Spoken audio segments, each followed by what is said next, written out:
28 अगस्त 2024 को दोपहर के करीब 12 बज रहे थे। बाजार में भीड़ भाड़ थी, लोग अपने अपने काम पर आए हुए थे। कोई खरीदारी कर रहा था, कोई अपने कारोबार को आगे बढ़ा रहा था। इस बीच एक ज्वेलर की दुकान में कुछ लोग दाखिल हुए। किसी के सर पर हेलमेट था तो किसी ने अपना चेहरा गमछे से लपेटा हुआ था। ज्वेलर्स ने जब इनको देखा तो वो परेशान हो गया, खामोश हो गया। उसको इस बात का अंदेशा था कि उसकी दुकान में लूट होने वाली है। वो विरोध नहीं कर रहा था, उसने सब कुछ होने दिया गया, क्योंकि जो लोग अंदर दाखिल हुए थे उनके हाथ में हथियार थे। अंदर गोली चल जाती, किसी की जान जा सकती थी। डकैती की इस वारदात को बड़े आसानी से अंजाम दे दिया गया। इस डकैती की वारदात को अंजाम देने के लिए बदमाशों ने पहले से पूरी प्लानिंग की थी। बदमाशों के 3 ग्रुप बने थे। पहले ग्रुप में पुष्पेंद्र सिंह, त्रिभुवन और सचिन सिंह थे। इन्हीं ने डकैती का पूरा प्लान तैयार किया था। इनमें से त्रिभुवन ने एक बोलेरो का भी इंतजाम किया था। डकैती डालने के बाद बदमाश इसी बोलेरो से ज्वेलरी लेकर रायबरेली भागे थे। वहीं दूसरा ग्रुप था जिसमें विपिन सिंह, विनय शुक्ला, अजय यादव, अरविंद यादव, विवेक सिंह और दुर्गेश सिंह का नाम है। ये डकैती डालने वाले बदमाशों का बैकअप गैंग था। वहीं तीसरा ग्रुप था जिसमें फुरकान, अनुज प्रताप, अरबाज और मंगेश यादव शामिल थे। इन्हीं ने दुकान में दिन दहाड़े डकैती डाली थी। इसी तरह इस वारदात में कुल 12 बदमाश शामिल थे।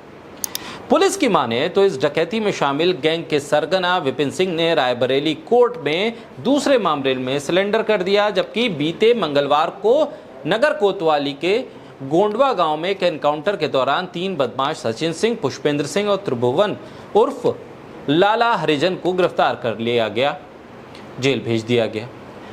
गुरुवार को सुबह सुबह 1 लाख के इनामी बदमाश मंगेश यादव को यूपी एसटीएफ ने देहात कोतवाली के मिशिरपुर पुनेरा गांव में मुठभेड़ के दौरान ढेर कर दिया। बस यही एनकाउंटर और फिर यहां मंगेश यादव का एनकाउंटर में ढेर होना सवाल खड़े कर गया।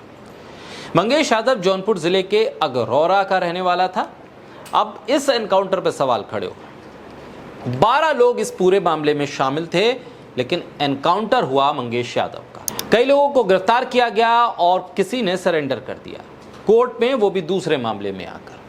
ऐसे में सिर्फ मंगेश यादव का ही एनकाउंटर क्यों हुआ, ये एक सवाल खड़ा हुआ। और सवाल खड़ा करने वालों में कोई और नहीं, उत्तर प्रदेश के पूर्व मुख्यमंत्री अखिलेश यादव सबसे आगे।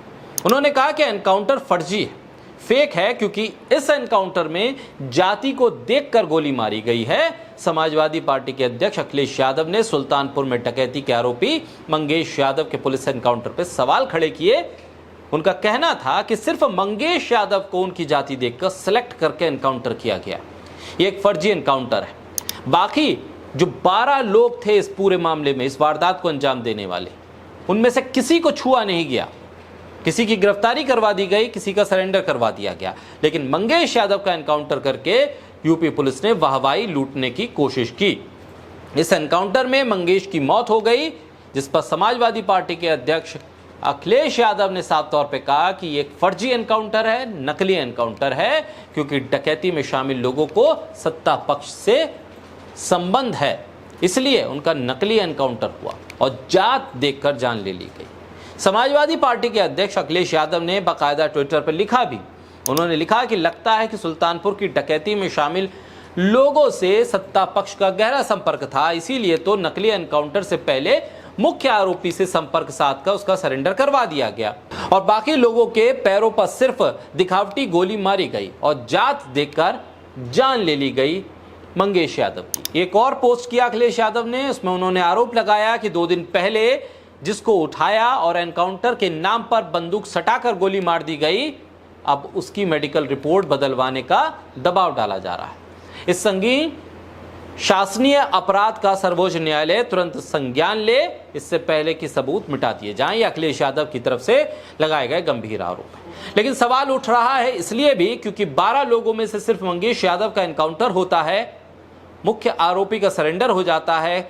कई लोग इसमें से, इस वारदात को अंजाम देने वाले गिरोह में से गिरफ्तार कर लिए जाते हैं। कुछ लोगों के सिर्फ पैर पर गोली लगती है और मंगेश यादव का सीधे तौर पर एनकाउंटर होता है, मंगेश यादव की मौत हो जाती है। अब अखिलेश यादव ने सवाल खड़े किए हैं। अब देखना होगा कि इस एनकाउंटर पर यूपी सरकार क्या कोई जांच का आदेश देती है या ये साफ करती है कि आखिर सिर्फ और सिर्फ मंगेश यादव का ही एनकाउंटर क्यों किया गया, बाकी लोग इस फहरिस्त में शामिल क्यों नहीं हुए।